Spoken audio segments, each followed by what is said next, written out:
Hey there mga my loves, Pisces! Thank you so much for always staying here with me in this channel, babes. So before we start, let me just greet muna everybody. Hi and hello there new subscribers. Ako po si Yan, welcome tuloy. At sa mga returning viewers, thank you so much for your warm love and support na binibigay niyo po sa akin. So yun mga babes, no, wala po tayong gender dito, babae, lalaki, LGBT. Lahat po kayo welcome here and of course, just take only what resonates. Cross-watchers ni Pisces, pwede niyo pong i-flip yung roles mga babes if you want. So yun nga, let's go ahead and get these messages here for you, Piscean people. So, Archangel Michael, thank you so much, together with the angels and guides. What do we have here? Message for Pisces, please. Dapat nilang paghandaan na mga kaganapan. Ano yung mga bagay na pwede nilang i-look forward? Can you please show me? Messages for Pisces, please. Pisces.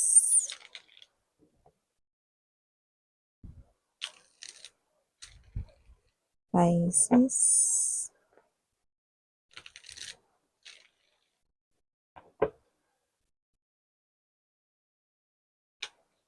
Okay. Nagpapakita ito sa atin. We have here the Magician energy. So it looks like you're manifesting here something. But I saw the Seven of Cups energy. It looks like this is you. Mangyayari pa ba to? Or magkakaroon pa ba ng katuparan ito? So yan. Alam mga babes, no, number one rule, kapag ka nagmamanifest kayo, huwag nyong kontrahin ang sarili ninyong wish or sarili ninyong manifestations. Kasi, ibig sabihin nun parang nangyayari, wini-wish nyo yun, pero kinukontra ninyo, para nangyayari tug of war. No? Parang hilahan papunta dito, hilahan para sa kabila. Nung sabihin na natin itong left side na to is matutupad, dito naman sa kabilang side ay hindi matutupad. So, nangyayari, push and pull, no? So, yung nakikita natin dito. So, una sa lahat, pag may minamanifest kayo, no, kailangan magtiwala kayo doon at huwag ninyong kontrahin. Yan. So, siguro marami sa inyo yung parang meron kayong wini-wish, no? Una, parang andun yung confidence sa inyo, no? Confident kayo about it na mangyayari yan, no? Pero at some point in time, no, parang nag-aalala kayo kasi yung iba parang tumatagal, no? Tapos parang feeling ninyo, naghihintay kayo, you see yourself waiting right here for that manifestation to happen, pero parang wala nangyayari, walang pagbabago, no? You feel down, you feel sad.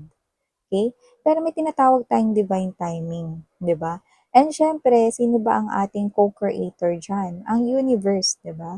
So ibig sabihin you need to trust that the universe no is more powerful than you. And they can be able to give your wish ano man 'yan. Walang malaki, walang maliit kay universe, no? Kaya niya yang gawin. Whatever you call it God, you call it universe, kaya niya yang ibigay sa'yo. So, dun pa lang sa ganong klase ng belief at knowledge, no, meron na agad na kasiguraduhan na may katuparan ang wish mo. Ano man yan, imposible man yan sa paningin mo, sa paningin ng iba or whatever, may posibilidad na matupad yan. So, wag mong harangin, babes. So, yun nga mga babes na let's see. We have here the Lover's card energy. We have here the King of Cups energy. Chariot, you already now have two of major arcana sa ating deck. Six of Cups right here, Page of Swords. Five of Swords right here, bottom of the deck for you guys is this Four of Coins energy. Ace of Cups, no?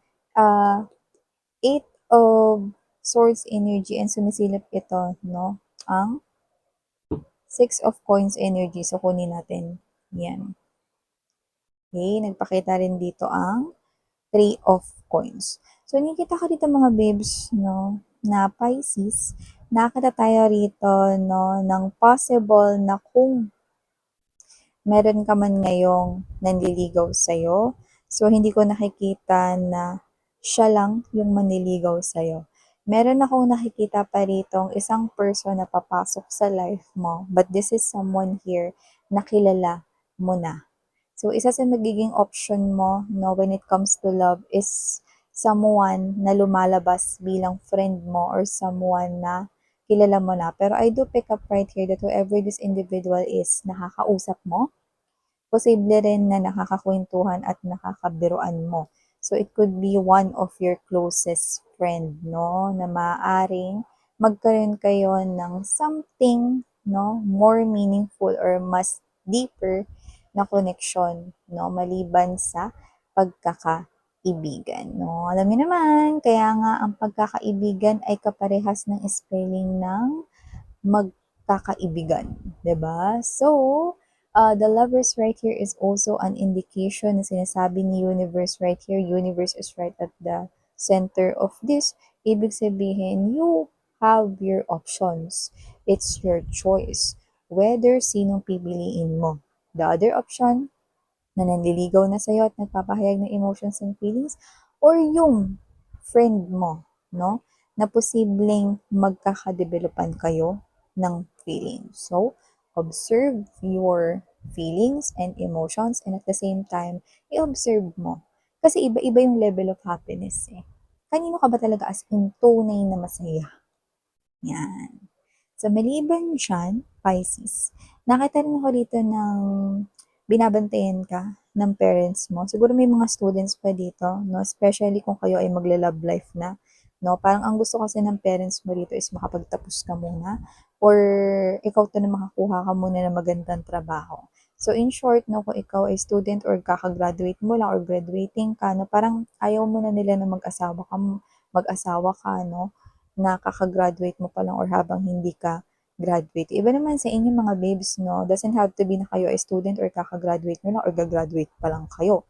Ibig lang sabihin nito, no, nakakita tayo dito ng energy na posibleng ang parents ninyo is, alam nyo na, no, binibaby pa rin kayo o baby pa rin kayo, no, sa kanilang paningin, no. Alam mo, tingin ko, hindi naman dahil nai-spoiled kanila or parang pinaghihigpitan kanila rito, kundi ayaw lang nila, no, na parang matulad ka sa nakakarami daw. Kasi parang may sinasabi sila rito na parang, nakukumpara, may comparison, no, na parang yung iba kasi nauuwi, nabubuntis, tas iniiwan lang ng ano, ng partner nila, na may mga gano'n. Ayaw nila mangyari yun sa inyo. Pero sabi ko nga sa inyo, kada isang tao iba't ibang pathway. At lahat may kanya-kanyang options na kailangan i-take. It's like a game. Whatever door you open, kailangan mo maging responsable doon, no? And this is a parent, no? Kung parent ka na, naiintindihan mo kung ano yung ginagawa ng parent mo sa inyo, no? At kung hindi ka pa parent, one day you're gonna understand, no? How it feels, no? Na yung iyong anak, no, is malaki na, right at the right age na to love, diba? So, this parents of yours loves you so much that they're strict pa rin sa'yo, ano? Hindi dahil ayaw ka nilang mag-asawa dito, kundi they want the best for you guys. Ayan. So, maliban diyan, nakita rin ako rito, no, ng possible na meron ditong matagal mong hindi nakita, pwedeng friend, no, or pwede rin naman na dati na kayong nag-away. Yung iba, ex nyo to, no, na posibleng magkaroon kayo ng pag-uusap. No? Parang tagal nyo hindi nagkita, tas pag nagkita kayo, posible pa kayong mag-away. Yun nakikita ko rito, no. So, yung iba friend niya yan na matagal yung hindi nakita, no, pwedeng nagtrabaho sa malayong lugar or tumira, no, sa ibang lugar, no, tas parang baka magbabakasyon, magkikita kayo ulit. Yung iba naman, no, kung ex nyo to, possible na makita nyo siya sa isang kasiyahan, party, birthday, or occasion dito, no, kung saan posibleng mag-away kayo. Yan, no, at nakakarinig tayo rito ng parang mga pagkahalongkat ng past, no, sa posibleng nung naghiwalay kayo, hindi talaga kayo, as in nagkaroon dito ng closure or hindi naging maayos ang inyong separation before, no? Kasi alam niyo yun, ang tagal-tagal na, pero may mga nakikita ko rito parang ring, ring, ring. May sound effects, no? So, nakikita-kita parang may nagbabatuhan, no, ng parang nangyari nung mga past, no? Ikaw kasi noon eh, you know, nakakarinig tayo, ikaw kasi noon eh, mga ganyan, no? Pag ginamit mo kasi yung salitang noon, no, or dati, ibig sabihin, tagal-tagal na nun, diba? So, huwag nang i-brought up. So, nakikita ko yan. So, either siya yung mag-brought up nun, no? Basta nakikita ko dito magkakainitan ng conversation at baka magkaroon ng argumento. Yan. So, maliban dyan, Pisces, nakita rin ako rito ng energy, no, na kung meron man kayong person na boyfriend, girlfriend ngayon or asawa nyo na, nakita tayo ng magandang opportunity sa kanyang kaperahan. Bubukas ang biyaya, no, sa inyong dalawa at maaring ito ay isang magandang basbas na rin, no, para makapagsimula kayo ng pagpapamilya, lalo na kung gusto ninyo or parang nakikita ninyong bumili ng bahay ngayong 2024, no, or 2025, no. So, nakikita ko dito na parang isa itong basbas ni universe rito, no, kung saan makakapagsimula na kayong dalawa. Your person right here is so faithful with you at nakikita ko rin dito mga babes, no, na nag-iipon talaga siya rito ng bonggicious para sa inyong future. At yung iba, nakita ko rito wala talaga kayong sariling bahay, baka nangungupahan lang kayo. So, yun yung pinakagusto niya rito mangyari at matupad rito. Pangarap niya rin kasi, no, na mabigyan kayo ng sarili talaga ninyong bahay. So, nakikita ko na mangyayari iyon. So, nakikita ko rin dito mga babes, no, na posible rito na sa trabaho ninyo, meron ditong bait-baitan. Ayan, no. So, whatever the case may be, tingin ko magugulat kapag nalaman mong bait-baitan lang pala siya sa'yo rito, no, kasi lagi siyang nice sa'yo. Yan. Kung ano yung motive niya, well, nakakita ko rito ng isang upuan, no? And that upuan, no, is, ang una kong naisip nung nakita ko yung upuan is yung kanta ni Glock 9, no? So with that upuan, no, parang pinag-aagawan yung upuan na yun. So it looks like there is something here na parang it's a position or maybe it's not a position, but it's like this person here could be, ayaw niya rito na laging ang bukang bibig, no, is ikaw. Baka nare-recognize ka sa work mo. Yan, no. And possibly na dahil doon, feeling niya, nauungusan mo siya or kung hindi siya, possible na parang nararamdaman niya rito dahil hindi ka pa nga niya ganun kakilala, parang dinujudge ka niya rito, parang nararamdaman niya rito na masyado kang mapapel. Yan. Ganun yung nakuha ko sa kanya rito. Yan. Parang siya 'to na iniisip niya rito, parang, "What's your deal?" Yun yung nasa mind niya na parang, "What's your deal? What do you want to happen?" Ano? Ikaw parang wala ka namang gustong mangyari pa dito 'no, lalo na kung iba sa inyo bagay bago lang kayo dito sa work na 'to 'no, bagay ito na parang gusto ninyong, um, makisama, 'yan 'no, kung kayo ay bago pa lang dito 'no, pero siya iba yung thinking niya, 'di ba? May pagka-bitter. Yung thinking niya dun. However, wag na kayo magbigay ng atensyon sa kanya kasi una sa lahat, don't waste your energy sa mga tao na parang silang plaka, paulit-ulit, no? And at the same time, okay, negative energy siya. So, wag kayong mag-give ng negative energy, no? Kasi maa-attract nyo rin yung mga negative things, no? Or toxic energies, ma-absorb nyo yun sa kanya. So, just walk away sa kanya, iwasan niyo siya, no, at huwag niyo na lang siyang intindihin. Okay?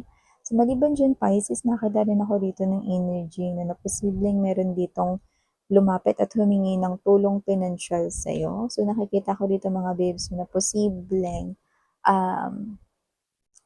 pahihiramin mo siya pero hindi ko nakikitang pinagkakatiwalaan mo siyang maibabalik yung pera. Teka miss yan, bakit ko siya pahihiramin? Eh, hindi lang pala niya ibabalik eh. Possible na meron ka ng experience before na pinahiram mo siya ng pera pero hindi niya na ibalik. Pero kasi this time, nakita ko rito mga babes no, na parang eto, totoong totoo to. Na itong sitwasyon na to, no, is totoong sitwasyon na kailangan niya talaga at yun talaga yung reason kung ba't niya kailangan ng pera. So, parang kahit alam mo na hindi niya na yun mababalik ulit dahil wala ka ng tiwala sa kanya dahil nasira na siguro yung tiwala mo nung hindi niya na ibalik yung hiniram niya before, okay, pahihiramin mo pa rin siya kasi this is you, ang gusto mo is makatulong or posibleng hindi mo siya maintindihan kasi posibleng yung iba sa inyo, pamilya, kamag-anak, relatives, or puwedeng naging pamilya niyo na lang siya kasi posibleng asawa siya ng inyong kapatid 'no, may gano'n or posibleng asawa siya ng pinsan niyo. May gano'n tayong nakuha dito. So, just take how this resonates. And nakikita ko rin dito na merong ex na ini-stalk ka pa rin, huwag kang mag-alala kasi hindi ka naman niya sinusundan ng literal kung saan ka nagpupunta, pero ginagawa niya ito malamang sa social media. So, nakikita ko dito that this person here, marami siyang paraan, no? Kung may pag-block man dito ng communication, hindi naman yun ang end of the world. Maraming paraan para maka-follow at makapagsubaybay ka pa rin sa isang tao, no? Gagawa ng dummy account, new account, no? Mapapanggap na bagong tao, no? At posible rin naman na um, dahil dun, no, maipa-follow niyo na kayo, makikita niyo yung mga statuses and post ninyo, 'di ba? May mga gano'n, maraming paraan, no? Or baka, siya 'to, no, na nakisuyo or nakapabor sa inyong common friend, no, na friend mo pa rin sa iyong social media account, no? Kasi dun, puwedeng malaya ka niyang tingnan, no, or makita yung mga updates mo, no, kasi ang gamit niya is yung social media account ng common friend ninyo. So, bakit niya ito ginagawa, Miss Yan? Simple lang. Mahal ka pa niya pero duwag na tong lumapit sa'yo. Yan. You see? No? May mga ganong energy. Yung um, hindi makamove on sa inyo pero walang ginagawa. Yan. So, isa na dito yung ex ninyo. Okay? So, yeah. Okay, kung sino naman yun, na nakakuha tayo dito ng energy na maaring this person could have played mind tricks sa inyo before or who played your emotions and feelings. Pero sino na ngayon ang pinaglalaroan ng feelings and emotions? Nga, siya na. Kasi wala na siya rito, tamang tingin na lang siya rito, tamang tunga nga, no? Tamang tulala na lang siya sa inyo dito, no? I go. So yeah, these are all the messages I've got right here for you, sweetheart. Thank you so much for your time here, Pisces, and 사랑해요. Love and light. 안녕.